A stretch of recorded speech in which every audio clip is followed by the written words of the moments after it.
बड़े भाई साहब के कुछ प्रश्नों का उत्तर आप लोग दे सकते हैं। पहला प्रश्न, कथानायक की रुचि किन कार्यों में थी? दूसरा, बड़े भाई साहब छोटे भाई से हर समय पहला सवाल क्या पूछते थे? तीसरा, दूसरी बार पास होने पर छोटे भाई के व्यवहार में क्या परिवर्तन आया? चौथा, बड़े भाई साहब छोटे भाई से उम्र में कितने बड़े थे और वे कौन सी कक्षा में पढ़ते थे? पांचवा, बड़े भाई साहब दिमाग को आराम देने के लिए क्या करते थे? अब जो प्रश्न है वो 25 से 30 शब्दों में दीजिए।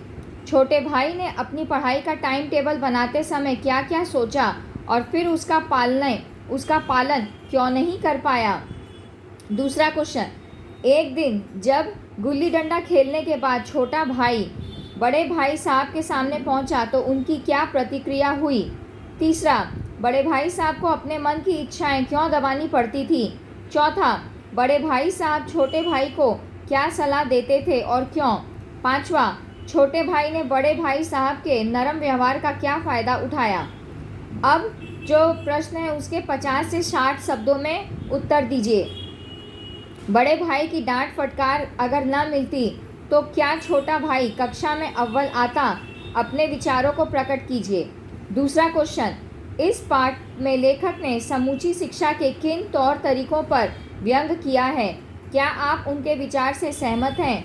तीसरा प्रश्न, बड़े भाई साहब के अनुसार जीवन में समझ कैसे आती है? चौथा, छोटे भाई के मन में बड़े भाई साहब के प्रति श्रद्धा क्यों उत्पन्न हुई?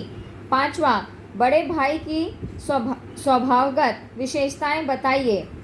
छठा, बड़े भाई साहब ने जिंदगी के अनुभव को किताबी ज्ञान में से किसे और क्यों महत्वपूर्ण दिया है? सातवां, बताइए पाठ में किन अंशों से पता चलता है कि छोटा भाई अपने भाई साहब का आदर करता है? आठवां, अब जो प्रश्नों के आप उत्तर देंगे उनमें आपको आशय स्पष्ट करने हैं। पहला प्रश्न, इम्तिहान पास कर लेना कोई चीज़ नहीं, असल चीज़ है बुद्धि का विकास। दूसरा, फिर भी जैसे मौत और विपत्ति के बीच भी आदमी मोह और माया के बंधन में जकड़ा रहता है, मैं फटकार घुड़कियाँ खाकर भी खेल कूद का तिरस्कार न कर सकता था। तीसरा प्रश्न, बुनियाद ही पुख्ता न हो तो मकान कैसे पायेदार बने? चौथा, आंखें आसमान की ओर थी और मन उस आकाशगामी पथिक की ओर जो बंद राती से आ रहा था, मानो कोई आत्मा स्वर्ग से निकलकर विरक्त मन से नए संस्करण ग्रहण करने जा रही हो। पांचवा प्रश्न, अब जो आप लोगों को आंसर देना है वो लघु उत्तरीय प्रश्नोत्तर है। पहला प्रश्न, लेखक अपने बड़े भाई के हक को कानून समझने में शालीनता समझता था, क्यों? दूसरा प्रश्न, बड़े भाई महत्व की विधियां देखकर लेखक किस पहेली का हल नहीं निकाल सका और क्यों? तीसरा, शिक्षा जैसे महत्वपूर्ण मसले पर बड़े भाई साहब के विचारों को स्पष्ट कीजिए। चौथा, लेखक को अपने भाई के रौद्र रूप के दर्शन क्यों हो जाते थे?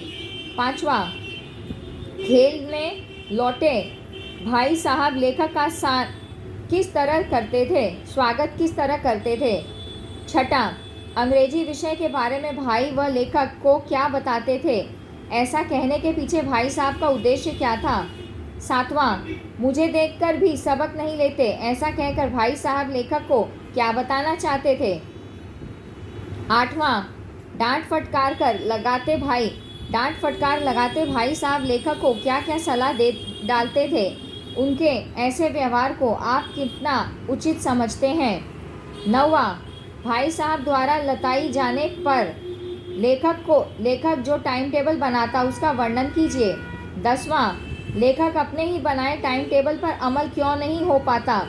11वां, बड़े भाई साहब ने लेखक का घमंड दूर करने के लिए क्या उपाय बनाया? 12वां, परीक्षकों के संबंध में भाई साहब के विचार कैसे थे? 13वां, फेल होने पर भी भाई साहब किस आधार पर अपना बड़प्पन बनाए हुए थे? 14वां प्रश्न, भाई साहब ने अपने दर्जे की पढ़ाई का जो चित्र खींचा था उसका लेखक पर क्या प्रभाव पड़ा? 15वां प्रश्न, भाई साहब भी कनकाएं उड़ाना चाहते थे पर किस भावना के कारण वह चाहकर भी ऐसा नहीं कर पा रहे थे। अब जो आप लोग उत्तर देंगे वो दीर्घ उत्तरीय प्रश्नोत्तर है। पहला, भाई साहब के फेल होने और खुद के अव्वल आने पर लेखक के मन में क्या क्या विचार आए। दूसरा, भाई साहब भले ही फेल होकर एक कक्षा में 2-3 साल लगाते थे, पर उनकी सहज बुद्धि बड़ी तेज थी। स्पष्ट कीजिए।